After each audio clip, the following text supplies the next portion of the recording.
Números capítulos 17 e 18. O Senhor disse a Moisés: diga aos israelitas que tragam 12 varas de madeira, uma para cada líder das tribos dos seus antepassados. Escreva o nome de cada líder em sua vara. Na vara da tribo de Levi, escreva o nome de Arão, pois é necessário que haja uma vara para cada chefe das tribos dos seus antepassados. Coloque as varas na tenda do encontro, diante da arca que contém as tábuas da aliança, onde eu me encontro com você. A vara daquele que eu escolher florescerá, e eu acabarei de vez com a murmuração e as queixas dos israelitas contra vocês. Moisés transmitiu as instruções ao povo de Israel, e cada um dos 12 líderes das tribos, incluindo Arão, levou uma vara para Moisés. Então Moisés colocou as varas na presença do Senhor na tenda da aliança. No dia seguinte, quando Moisés entrou na tenda da aliança, viu que a vara de Arão, que representava a tribo de Levi, tinha florescido, produzido brotos, botões, flores e amêndoas maduras. Depois que retirou as varas da presença do Senhor, Moisés as mostrou para o povo e cada líder tomou sua vara de volta. O Senhor disse a Moisés: põe a vara de Arão permanentemente diante da arca da aliança para que sirva de advertência aos rebeldes. Isso acabará com as queixas deles contra mim e evitará mais mortes. Moisés fez conforme o Senhor lhe ordenou. Então os israelitas disseram a Moisés: estamos condenados. Vamos morrer, vamos todos morrer. Quem se aproximar do tabernáculo do Senhor morrerá. Será que estamos todos condenados a morrer? O Senhor disse a Arão: você, seus filhos e seus parentes da tribo de Levi serão responsabilizados por quaisquer ofensas relacionadas ao santuário. Mas somente você e seus filhos serão responsabilizados por ofensas relacionadas ao serviço sacerdotal. Traga seus parentes da tribo de Levi, a tribo dos seus antepassados, para ajudarem você e seus filhos a cumprir o serviço diante da tenda da aliança. Quando os levitas realizarem as tarefas que lhes foram designadas na tenda, deverão cuidar para que não se aproximem de qualquer dos objetos sagrados nem do altar. Se o fizerem, tanto eles como vocês morrerão. Junto com vocês, os levitas cumprirão as responsabilidades de cuidar da tenda do encontro e trabalhar nela, mas ninguém que não seja autorizado poderá se aproximar.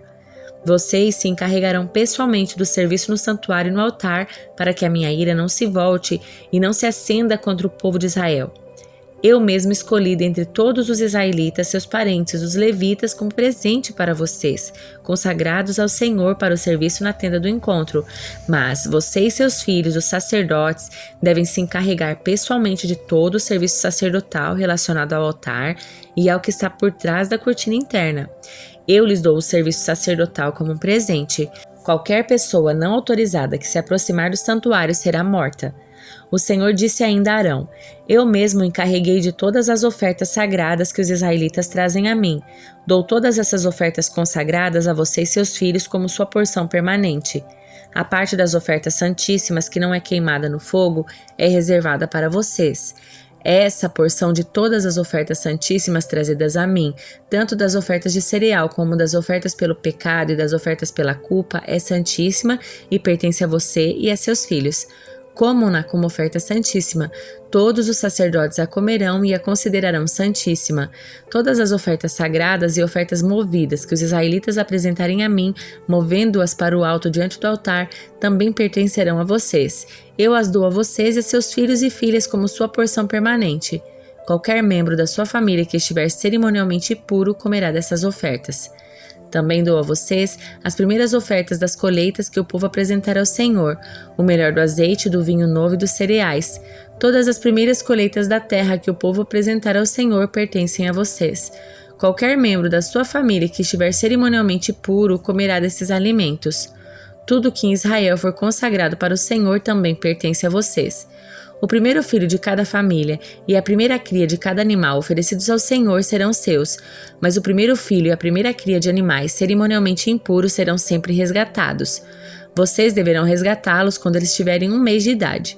O preço do resgate é de 5 peças de prata, com base no ciclo do santuário, equivalente a 12 gramas cada peça. Não deverão resgatar, porém, as primeiras crias das vacas, ovelhas e cabras. Elas foram separadas. Asperja seu sangue sobre o altar e queime a gordura como oferta especial, um aroma agradável ao Senhor. A carne desses animais pertencerá a vocês, como o peito e a coxa direita que são movidas para o alto como oferta especial diante do altar. Sim, eu dou a você todas essas ofertas sagradas que os israelitas apresentam ao Senhor. São para você e seus filhos e filhas, para serem consumidos como sua porção permanente. Essa é uma aliança sem fim e irrevogável entre o Senhor e você, e também se aplica a seus descendentes. O Senhor disse mais a Arão: Vocês, sacerdotes, não receberão herança nem propriedade alguma na terra do povo. Eu sou sua propriedade e sua herança entre os israelitas. Darei aos levitas os dízimos de todo o povo de Israel como herança por seus serviços na tenda do encontro. De agora em diante, nenhum israelita se aproximará da tenda do encontro. Se alguém se aproximar, será declarado culpado e morrerá. Somente os levitas servirão na tenda do encontro e serão responsabilizados por quaisquer ofensas contra ela. Essa é uma lei permanente para vocês, a ser cumprida de geração em geração. Os levitas não herdarão porção alguma de terra entre os israelitas, pois eu lhes dou os dízimos dos israelitas apresentados como ofertas para o Senhor. Essa será a herança dos levitas. Por isso eu disse que eles não herdariam terra alguma entre os israelitas. O Senhor disse ainda a Moisés: Dê as seguintes instruções aos levitas. Quando receberem dos israelitas os dízimos que eu dou a vocês como sua herança, entreguem a 10ª parte deles, um dízimo dos dízimos, ao Senhor como oferta. Essa será considerada a sua oferta das colheitas, como se fosse o primeiro cereal da sua eira ou do vinho da sua prensa de uvas. Apresentem a 10ª parte do dízimo recebido dos israelitas como oferta para o Senhor. Essa é a porção sagrada do Senhor e vocês devem apresentá-la ao sacerdote Arão. Entreguem ao Senhor as melhores porções de todas as ofertas sagradas que receberem. Dê também as seguintes instruções aos levitas. Quando apresentarem a melhor parte como sua oferta, ela será considerada como se tivesse vindo da sua própria eira ou da sua prensa de uvas. Vocês e suas famílias comerão desse alimento onde quiserem, pois é a recompensa por seu serviço na tenda do encontro. Não serão considerados culpados por aceitarem os dízimos, desde que entreguem a melhor porção aos sacerdotes. Mas tomem cuidado para não tratar as ofertas sagradas dos israelitas como se fosse algo qualquer. Se o fizerem, morrerão. Livro de Jó, capítulo 3. Por fim, Jó falou e amaldiçoou o dia do seu nascimento. Disse ele: Apagado seja o dia em que eu nasci e a noite em que fui concebido. Transforme-se esse dia em escuridão. Deus lá do alto o ignore e luz nenhuma brilhe sobre ele. Domine esse dia a escuridão absoluta. Uma nuvem negra o cubra, a densa escuridão o encha de terror. Apodere-se dessa noite a escuridão. Nunca mais seja contada entre os dias do ano, nunca mais seja incluída entre os meses. Sim, estéril seja essa noite desprovida de toda alegria. Amaldiçoem esse dia os que vivem a amaldiçoar, aqueles que podem despertar o Leviatã. Escureçam-se suas estrelas matutinas, espere o dia pela luz, mas em vão, e jamais veja a luz amanhecer. Amaldiçoado seja esse dia por não fechar o ventre da minha mãe, por permitir que eu nascesse para presenciar todo esse sofrimento. Por que eu não nasci morto? Por que não morri ao sair do ventre? Por que me deitaram no colo da minha mãe? Por que ela me amamentou no seio? Se eu tivesse morrido ao nascer, agora eu estaria em paz. Sim, dormiria e repousaria. Descansaria com os reis da terra e seus conselheiros, cujos edifícios agora estão em ruínas. Descansaria com os príncipes ricos em ouro, cujos palácios eram cheios de prata. Por que não me sepultaram como uma criança que nasceu morta, como um bebê que nunca viu a luz? Pois na morte os perversos já não causam problemas e os cansados repousam. Até mesmo os cativos encontram sossego nela, onde não há capatazes para ameaçá-los. Os ricos e os pobres estão ali, e o escravo se vê livre do seu senhor. Por que conceder luz aos miseráveis e vida aos amargurados? Anseiam pela morte e ela não vem, cavam à procura dela mais que tesouros ocultos. Enchem-se de alegria quando enfim morrem e exultam quando chegam ao túmulo. Por que conceder luz aos que não têm futuro, aos que Deus cercou de todos os lados? De tanto gemer não consigo comer, meus gritos de dor se derramam como água. O que sempre temi veio sobre mim, o que tanto receava me aconteceu. Não tenho paz nem sossego, não tenho descanso, só aflição. Evangelho de Lucas, capítulo 24. No primeiro dia da semana, bem cedo, as mulheres foram ao túmulo levando as especiarias que haviam preparado e viram que a pedra tinha sido afastada da entrada. Quando entraram no túmulo, não encontraram o corpo do Senhor Jesus. Enquanto estavam ali perplexas, 2 homens apareceram vestidos com mantos resplandecentes. As mulheres ficaram amedrontadas e se curvaram com o rosto em terra. Então os homens perguntaram: Por que vocês procuram entre os mortos aquele que vive? Ele não está aqui, ressuscitou. Lembrem-se do que ele lhes disse na Galileia. É necessário que o Filho do Homem seja traído e entregue nas mãos dos pecadores, seja crucificado e ressuscite no terceiro dia. Então lembraram-se dessas palavras de Jesus e, voltando do túmulo, foram contar aos 11 discípulos e a todos os outros o que havia acontecido. Maria Madalena, Joana, Maria, mãe de Tiago, e as outras mulheres que as acompanhavam relataram tudo aos apóstolos. Para eles, porém, a história pareceu absurda e não acreditaram nelas. Mas Pedro se levantou e correu até o túmulo. Abaixando-se, olhou atentamente para dentro e viu os panos de linho vazios. Então voltou para casa admirado com o que havia acontecido. Naquele mesmo dia, 2 dos seguidores de Jesus caminhavam para o povoado de Emaús, a 11 quilômetros de Jerusalém. No caminho falavam a respeito de tudo o que havia acontecido. Enquanto conversavam e discutiam, o próprio Jesus se aproximou e começou a andar com eles. Os olhos deles, porém, estavam como que impedidos de reconhecê-lo. Jesus lhes perguntou: sobre o que vocês tanto debatem enquanto caminham? Eles pararam com o rosto entristecido, então um deles, chamado Cleopas, respondeu: você deve ser a única pessoa em Jerusalém que não sabe das coisas que aconteceram lá nos últimos dias. Que coisas? Perguntou Jesus. As coisas que aconteceram com Jesus de Nazaré, responderam eles. Ele era um profeta de palavras e ações poderosas aos olhos de Deus e de todo o povo, mas os principais sacerdotes e outros líderes religiosos o entregaram para que fosse condenado à morte e o crucificaram. Tínhamos esperança de que ele fosse aquele que resgataria Israel. Isso tudo aconteceu há 3 dias. Algumas mulheres do nosso grupo foram até seu túmulo bem cedo e voltaram contando uma história surpreendente.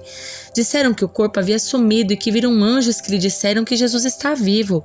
Alguns homens do nosso grupo correram até lá para ver e, de fato, tudo estava como as mulheres disseram, mas não o viram. Então Jesus lhes disse: como vocês são tolos! Como custam a entender o que os profetas registraram nas Escrituras? Não percebem que era necessário que o Cristo sofresse essas coisas antes de entrar em glória? Então Jesus os conduziu por todos os escritos de Moisés e dos profetas, explicando o que as Escrituras diziam a respeito dele. Aproximando-se de Emaús, o destino deles, Jesus fez com quem seguiria a viagem, mas eles insistiram: fique conosco essa noite, pois já é tarde. E Jesus foi para casa com eles.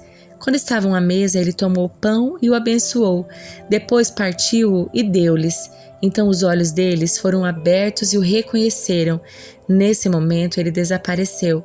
Disseram um ao outro: não ardia o nosso coração quando ele falava conosco no caminho e nos explicava as Escrituras?